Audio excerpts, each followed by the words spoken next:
سؤال من زياد من المغرب بيقول أنا قادم مونتريال بالتحديد حي سان لوران، فهل الكلام في هذا الحي باللغة الفرنسية أم باللغة الإنجليزية؟ شوف أنت لو جيت حي سان لوران بالذات أنت هتتكلم بالعربي في كل حاجة تقريبا يعني. علاء بيسأل مصر أحلى ولا كندا؟ تمر حنة. ولا بتسأل التلج خلص ولا لسه؟ هو التلج الحمد لله خلص خلاص، ما عادش فيه تلج بينزل، بس التلج اللي كان موجود ساح ونزل مطر فحصل فيضان، حاجه زي الفل.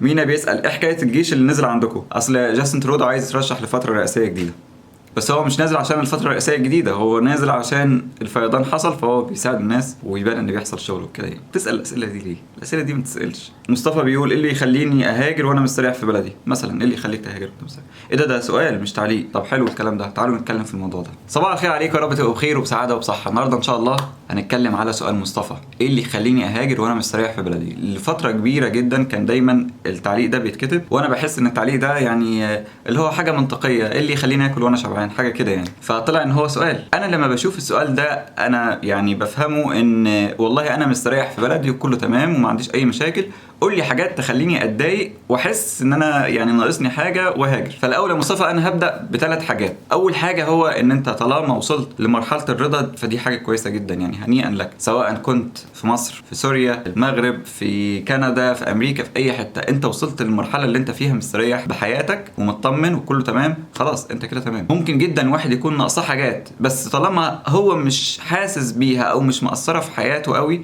ما بيفكرش فيها، خلاص يبقى هي مش ناقصاه. تاني حاجه هي ان اغلب الناس اللي لما بتيجي تسافر بتدور على الامان، بتدور على التعليم، بتدور على الشغل، بتدور على مستقبل افضل لاولادها، يعني دي اغلب الحاجات اللي الناس دايما بتفكر فيها.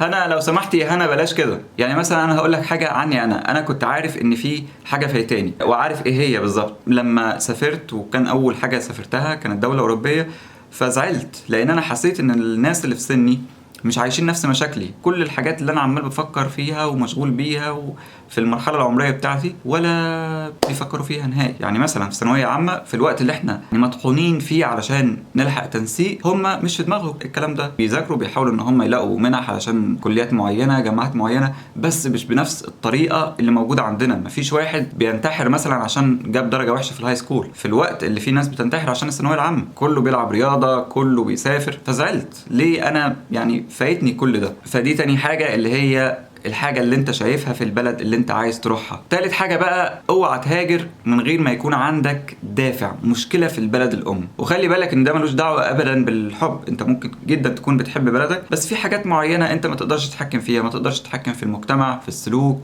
ما تقدرش تتحكم في فرص التعليم، ما تقدرش تتحكم في فرص الشغل. ده مش معناه ان انت ما بتحبش بلدك. فالمهم اوعى تهاجر من غير ما يكون عندك دافع، سبب مخليك عايز تسافر. ليه بقى؟ لان انت لما هتيجي تهاجر انت هتواجه مشاكل كتير قوي. التحديات دي هتكون برضو في العمل وهتكون برضو في التعليم. لو مش عندك الدافع والمشكلة اللي موجودة في البلد الأم، انت مع أول مشكلة هتركب أول طيارة وترجع بلدك تاني، خلاص مش هتتحمل. لكن انت ايه اللي بيخليك تتحمل وايه اللي بيخليك تعافر؟ لان انت عارف ايه اللي حاصل هناك. يعني انا مثلا عمري ما هفكر ان انا ارجع تاني اشتغل في وزارة الصحة في مصر، مستحيل مهما حصل. حتى لو رجعت مصر مش هشتغل برضه في وزارة الصحة، لان انا مشاكل الروتين والبيروقراطية رهيبة جدا. وعشان نخلي الموضوع اشمل واعم من وجهة نظري الشخصية بس، انا احاول ان انا افيدك اكتر وان انا انقل لك وجهة نظر الناس اللي عايزة تهاجر، هم عايزين يهاجروا ليه. فانا عملت بوست على الفيسبوك، ادخلوا تابعوني عليها، لان انا احيانا بنشر اسئلة او بنشر حاجات ليها علاقة بالمحتوى اللي احنا بنقدمه دلوقتي، فبيبقى هممني قوي رايكم. فتعالوا نشوف الناس كتبت ايه على الاسباب اللي مخلياها عايزه تهاجر. اسماء بتقول في زيتونه هناك هموت عليها. احمد عثمان فيها موزس حلوه. انا اخر مره اسالكم على حاجه، انا اسف، لا بهزر. طبعا في تعليقات كتير قوي فانا مش هقدر ان انا يعني انقل كل التعليقات، فحاول ان انا اخد حاجات منها. رانيا بن بتقول الفرصة المعيشة أفضل من شغل وصحة ومستقبل أفضل للأطفال. بلال بيقول للهرب من السلبية والتلوث النفسي في الوطن العربي. ياسين بيقول للسيستم النظام. زياد بيقول مش الفلوس، وضعي ماديا مستور، السبب الوحيد لسفري هو مستقبل أفضل لأولادي والنفسي، العدالة التي ليست خافية على أحد، واحترام الإنسان. وطبعا ممكن يطلع حد يقول كندا فيها فساد، أنا أتفق، لكن الفرق إذا انكشف الفاسد تغير حياته للأبد. في بلادنا الفاسد لابس بدلة وما حد يقدر يكلمه. يوسف بيقول الطبيعة والمجتمع والقوانين. عمر القاسمي بيقول القيمة كإنسان، القيمة كجنسية كندية، القانون، الحقوق المحفوظة، الراحة النفسية، النظافة واللطافة والذوق في المجتمع والعيش الكريم. أحمد بيقول صحابي اللي ماتوا في حوادث إهمال، تعليم الأولاد، الهروب من الواسطة، المحسوبية، الحصول على جنسية محترمة تسمح لي التجول بحرية في كافة أنحاء العالم، مش نتلطع قدام السفارات 4 شهور عشان نقعد في أوروبا أسبوع وفي الآخر الفيزا تترفض.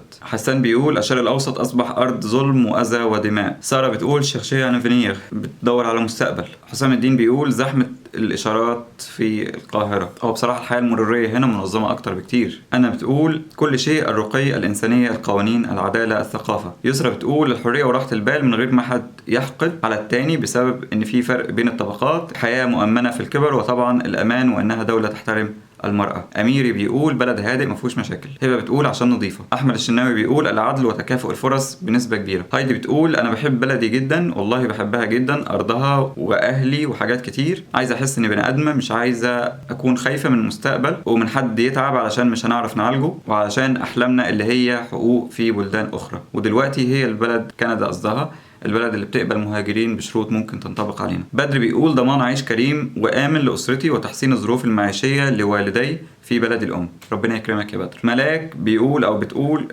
جمال الطبيعة في كندا حلو قوي، واحترام حقوق الإنسان اللي مش موجودة في دولنا، وإن الدولة كلها تعتبر دولة مهاجرين. وليد بيقول مش عايز ولادي يعانوا نفس المعاناة اللي أنا عانتها. شاهندة بتقول حياة تانية واستمتاع بحريتي كاملة وأجني تعبي، مش بتعب ومفيش مقابل. هبة بتقول بتمنى أعيش في مجتمع بيحافظ على الإنسانية والكرامة والحقوق والعدل، مجتمع مش عنصري، محدش بيتطفل على حياة حد تاني. رنين بتقول لأن عقلية المجتمع لا تحتمل ولا تتماشى مع طريقتي في التفكير ولا شخصيتي. أرغب في العيش في حالة سلام نفسي، أرغب في التطور على المستوى المهني وأن أجازى على تعبي وشقائي، أبحث عن محيط آمن لأسرتي لأن الحياة ليست بحياة في أوطاننا العربية. محمد بيقول عشان أعيش مع ناس في فكرك، ناس راقية بتفكيرها، اختارت تسافر عشان الآدمية وكرهت تعيش بعشوائية وهمجية، ناس مترضاش غير بالأحسن والأفضل. ميشيل بتقول عشان بلد قانون ومفيش ظلم ولا بلطجة. أرسلان بيقول لأني حاسس إني غريب متغرب في بلد الأم. شيرين بتقول عايزة أولادي لما يكبروا ما يحتاجوش يكونوا ناس مهمين عشان ياخدوا حقوقهم وما يضطروش يمشوا جنب الحيط علشان خايفين ويتعلموا تعليم نظيف. عبد الله بيقول عشان أقول رأيي وأتكلم مع أي حد سواء مسلم أو مسيحي أو يهودي، وأتعرف على الناس ما عندهاش عنصرية سواء مع الشكل أو البشرة أو الدين، بلد يكون فيها حرية ونظام واحترام لمواطنيها. علي بيقول لأنها من الدول الراقية والحضارية بالإضافة لفرص العمل المتوفرة والرواتب الجيدة. حسام بيقول الخوف من المستقبل اللي عايشين فيه يخليك تدور على مكان تأمن فيه على مستقبلك. أحمد بيقول مش لأي سبب اجتماعي أو سياسي بقدر ما هو سبب نفسي. بشار بيقول مدينتي مدمرة. زكي بيقول عشان ما عنديش بلد. فلسطيني. ساجد بيقول أنا عراقي ومش مطلوب مني أي أسباب تانية. أمير الهسيسي بيقول العدالة الاجتماعية، حرية العقيدة والرأي، بيئة خصبة جدا لتطوير الذات والاستثمار، ويكفي إنها دولة لا تقدم الشر لمصالحها وبالتالي لا يوجد أعداء أو شيء من الكره للشعب الكندي في الخارج. لطفي بيقول عشان أنت فيها. ربنا يكرمك يا لطفي. محمد بيقول أنت. سارة بتقول عشان كلامك. أنا متشكر لكل الناس والله اللي بتقول إن هي عايزة تهاجر عشان ربنا يخليك يا رب، بس ما أعتقدش إن أنا دافع يخلي حد يعني يتنقل من مكان لمكان. شريف الراعي بيقول البنية التحتية المحترمة جدا، التعاملات، الثقافة والتعليم. علا علي بتقول إني ما تعرضش التمييز على أساس النوع، إني ما تعرضش الإهانة أو الاضطهاد من المجتمع لمجرد إني بنت، واقدر اعيش حياه طبيعيه ومحدش يقدر يتدخل في حياتي الشخصيه. شهيره زكريا بتقول العنصريه والظلم والجهل اللي هارونا وبنحلم نهرب منهم. اميل بتقول سوبوزي ميز انفون ا دوتر كالتور ان فير دي سيتويان دو موند، يعني هي عايزه تعرض اطفالها لثقافات تانية فتخليهم مواطنين من مواطني العالم. في ناس بتخاف من ان هي تعرض اطفالها لثقافات تانية، دايما بتخليهم مقفول عليهم كده. سيفيليان ماجد بيقول education quality and better job opportunities so after that stability and build up private business، يعني هو عايز يستثمر، فإن هو بعد التعليم الكويس وبعد الفرصة الكويسة من العمل يقدر بعد كده إن هو يعمل البيزنس بتاعه. فاتن سليمان بتقول محتاجة ألاقي نفسي. فكرت كتير في السؤال ده، إحنا ليه ممكن نتحمل نسيب مكان عشنا فيه عمرنا اللي فات كله ونختار مكان تاني مفهوش أي حاجة تشبهنا؟ ببساطة لأنه ممكن يكون بندور إننا نعيش حياة طبيعية. ازاي ممكن تنجح في مجتمع كل حاجة ماشية فيه بالمقلوب؟ عشان مش عايزة ادفع فلوس عشان كل حاجة تمشي بالحب، امشي في الشارع وانا عارفة ان لو جرالي اي شيء ممكن الاقي حقي. ما هو بيقول ان اكون نفسي مش مجرد رقم قومي بيحتاجوه وقت الانتخابات، ان الناس تتعامل معايا كبني ادم مش على اساس انا ابن مين ومعايا ايه. ايمان صلاح بتقول تعليم وصحة ومستقبل افضل لاولادنا. السامية الفرق شاسع بين بلداننا وبلدانهم من كل الجوانب. احمد سعد بيقول ليس المادة فحسب بل والبعد عن المناخ السياسي في الدول العربية. على فكرة يا أحمد برضو المناخ السياسي هنا يعني ملغم، يعني مش بنفس الطريقة طبعا بس ملغم. سمير حمدان بيقول الحرية. مصطفى بيقول الإنسانية. مهد سامان بيقول متأكد إني هلاقي شخصية غير اللي أنا أعرفها، شخصيته يعني يقصد، وهتبدأ تظهر فيا مع مرور السنوات في مناخ حر. محمد سليمان بيقول السلام النفسي اللي أعتقد هحس بيه لما أشوف السلوك الحضاري للمواطنين، اكتساب لغة جديدة سواء الإنجليزية والفرنسية ليا وللأولاد، تعليم جيد واكتساب ثقافات أخرى. يامي نزروكي، ازيك يا يامي، من الشخصيات المحترمة أوي، بتقول النظام الإداري الكندي القادر على استيعاب طلبات وطموحات الكنديين. بالإضافة لكده بتقول باختصار مشكلتي بالأساس ثقافية وتواصلية مع المجتمع اللي أنا فيه، اللي فيه أفكار ومبادئ أساسية جدا بس غلط. يامي كاتبة بوست مش تعليق. رغد بيقول لأن للأسف وثيقة سفر دفتر صغير بيتحكم في حياة أهلي وحياتي، وإذا ما غيرت هالشيء راح يتحكم بأولادي وبأولادهم. يقصد وثيقة السفر الفلسطينية. أسباب كتير جدا جدا. الفكرة كلها إن في سبب زي ما قلت لك، كل الناس دي عندها أسباب بتخليها إن هي تتنقل من مكانها لمكان تاني، وعشان كده هي لما بتيجي هنا بتعافر علشان تنجح. لكن أنت لو ما عندكش أي سبب وجاي وفاكر ان الهجرة دي شوية صور على انستجرام وفيسبوك وبس يعني حياة مختلفة، فلا. وهقول لك دلوقتي ليه لا. في مقولة قالها نيل جيمان هو كاتب انجليزي، كان كتب رواية ساند مان لو تعرفوها، وقال ان الناس بيبقوا فاكرين ان هم لو اتنقلوا من مكان لمكان تاني فان مشاكلهم يعني هتروح وحياتهم هتتغير. بس في الحقيقة الكلام ما بيمشيش بالطريقة دي، لان انت في اي مكان انت هتتنقل فيه انت هتاخد معاك نفسك بمشاكلك بأفكارك بتصرفاتك، طريقة تفكيرك والمنتاليتي بتاعتك نفسها هتتنقل معاك.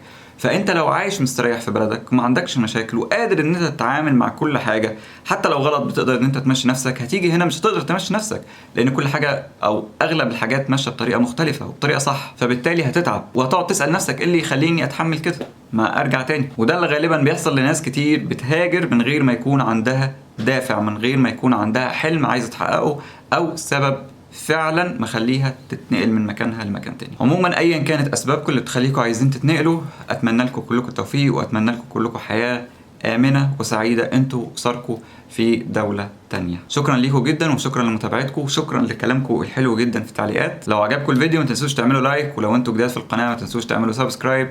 ومن هنا الفيديو الجاي دمتم بألف خير وصحة وسعادة. السلام عليكم. أطفال. Swing, swing, swing. The chocolate all fell down. The girl, Bobby's mom,